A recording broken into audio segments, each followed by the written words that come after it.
Put a little bit of elderflower cordial in the bottom of there. The best new comedian. The range of soups they've got now is astonishing, actually. Don't patronise me. Jokes. We all love them. But what happens when they don't work?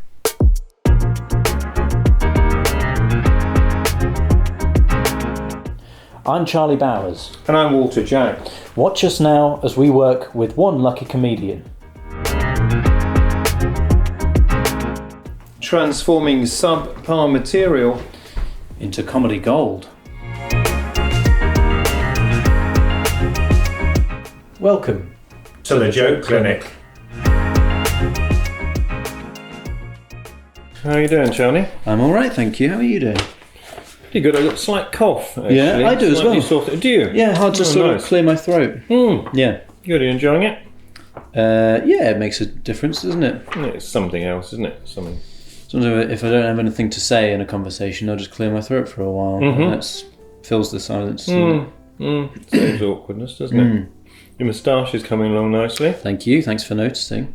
Do you like it? Are you a fan? I'm a fan, yeah. Cool. All right, good. I think so. Anyway, You change. I just had a moment of doubt then, and I wanted to be honest. Right. Okay. Who have we got today? Then we've got Amy WEBBER. Oh, that's nice. Tell us a little bit about you and what you've been doing. Your comedy landscape. Yes. Very nice. Nice term. Thanks. Have you used that one before? I probably have. Okay. Go on. So I do musical comedy, singing, because I'm a professional singer and songwriter, and then I merge it. This is mainly for comedians. So you're a professional singer. Yeah, and songwriter, but I am a professional comedian as well, I think, now. Right, okay, so pick a lane. What we're hearing from you is I'm a professional singer, I'm a professional comedian. A bit of this, a bit of that, jack of all trades. You're diluting yourself. Yeah. You're like, if you imagine like a glass like this, and you put some, it might be good. like... You want to pay attention to this because this is going to be very good. You put a little bit of elderflower cordial in the bottom of there. Then you fill it with water and you drink it. Lovely. Yeah? You've probably done that. Once. Yeah. Good. But then you get almost to the bottom. You fill it up with water again. Yes. What have you got then? Diluted cordial. Diluted cordial, haven't you? It's not so nice, is it? No. Yeah? So that's what you're doing here. That's what you're saying is you're saying to the audience, when you come out and you say, I'm a professional singer, I'm a professional comedian, they're thinking, I'm getting half a show here. I'm getting two halves of different shows, and it's gonna set you off on the wrong foot. All right? Okay, yeah. So that's our first piece of advice we would say. Absolutely. Well put, Right. Charlie. Okay, all right, so Rocky starts. My dad rang me the other day to tell me about a 60p can of lentil soup from Aldi. He described it as fucking gorgeous. I tell you what's lovely is to see another soup-based gag. Oh, yes, yeah. The rise and rise of soup-based comedy. It really seems to be taken off, actually. It's wonderful. Yeah, it's really nice to see. I love that. And of course, Charlie Bowers, right here, Yep. started the whole thing off. Were you aware of that, Amy? No. Charlie Bowers No. was the catalyst. Yes. Is that the right word? I think it is exactly the right word. Soup joke catalyst. Well, I think we've got some JC Lab data on this, haven't we? I think we have. Yeah. First one I think is for volume of soup-based jokes over the years. And what they'll see is there were some rumblings over the first 50 years of stand-up comedy. But then my croutons joke came in, all right, a few years ago. And we got that line shooting up. Yeah. And from there, it sort of hit a bit of a plateau. But it's so nice to see that effect I've had. And obviously it's demonstrated in this joke here. It's wonderful. And there's another graph as well. There's another graph. Another graph. Let's have a look at that. This is a scatter graph, this one. This one shows the sort of frequency of laughter that has happened as a result of soup-based jokes. All right, and that one again is by year, and you'll see a similar pattern. Was it frequency, or were you doing decibel levels? I can't remember that now. Or both of those maybe. That's right. Well, we'll probably get onto both. I could put both up there.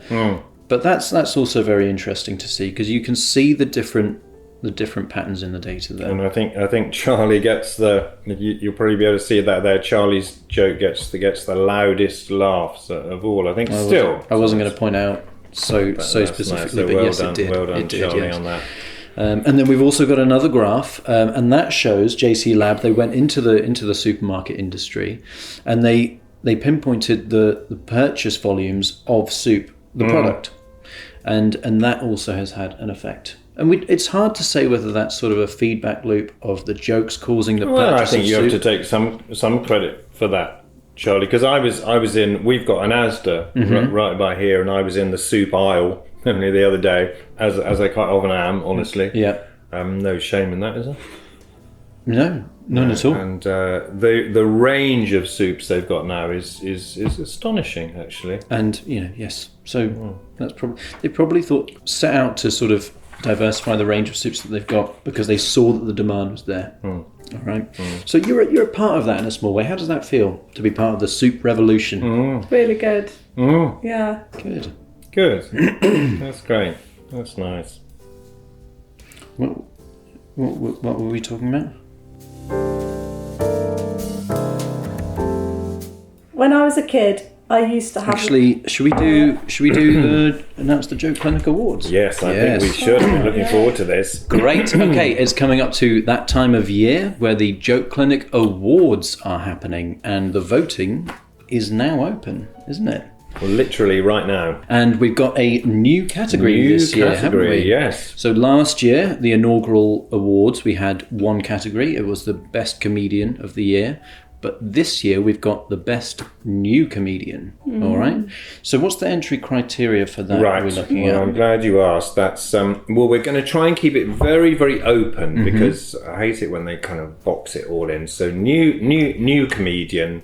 I think the only things we would probably say is that they mustn't have done any gigs, mustn't have performed before. Never been on stage in general. Never been on stage. Yeah. And not really done any jokes. So if you've done jokes in the office or at home with your friends, then that does count you out. No Other humour, than that, wide open. no humour of any sort.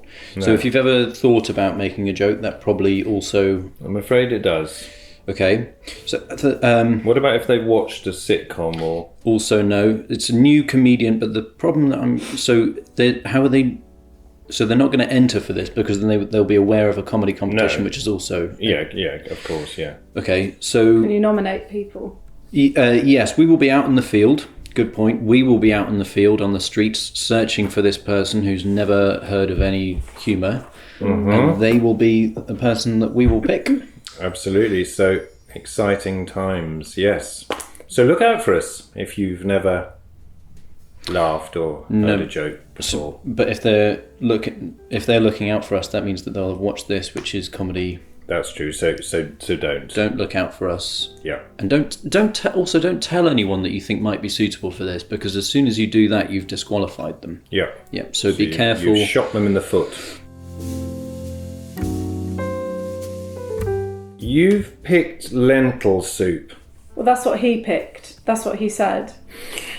So, as a comedian, you can...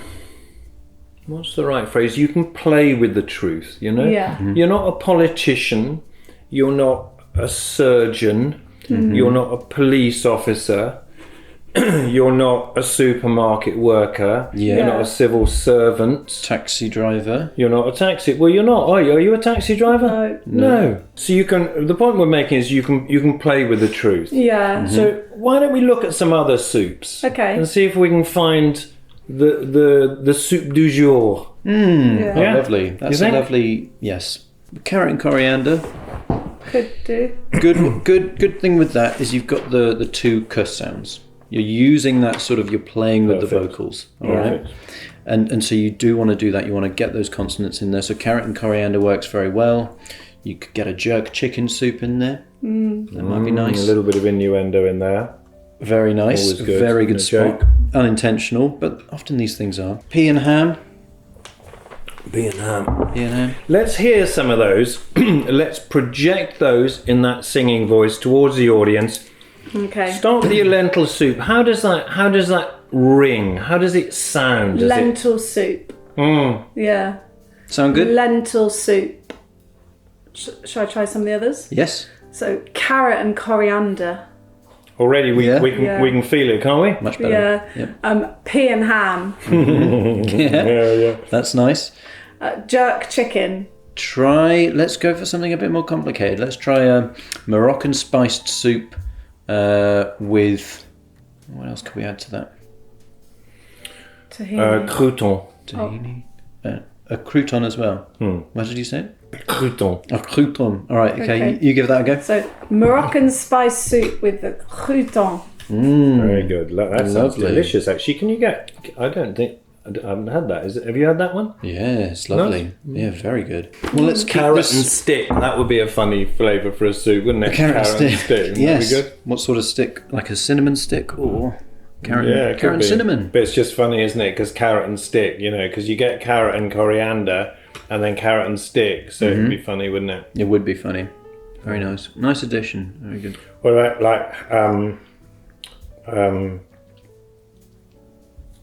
lamb and season? Because it's like the lamb and people talk about, it's the lamb in season. So you could have a lamb and season soup. That's good. Wouldn't that be funny? Yeah. It's quite good, isn't it? Chicken and egg. Chicken, yes, lovely chicken and egg. Very good.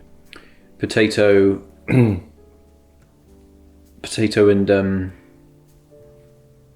jacket potato. Yeah.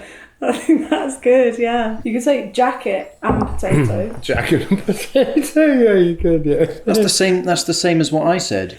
But you said jacket potato. No, Amy's really taken it up a level. She hasn't. That's the same thing that I said, but she's just changed the words. So it's the What do you mean the same thing as you said, but she's just changed the words? she changed the order of the words. Well, I just added and. Because you said.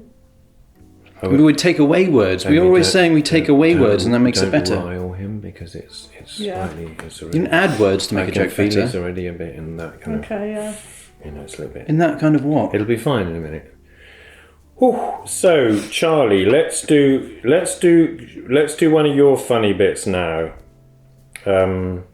You had a funny bit you were going to do. Let's do one of those because that was brilliant. I loved that when we were talking about it earlier. Don't patronise me. Jacket potato. Yeah? I think that's good, yeah. Thank you.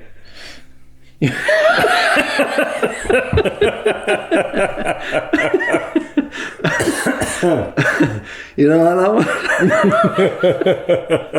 one? But you said jacket potato. No, Amy's really taken it up a level. No, she hasn't. She's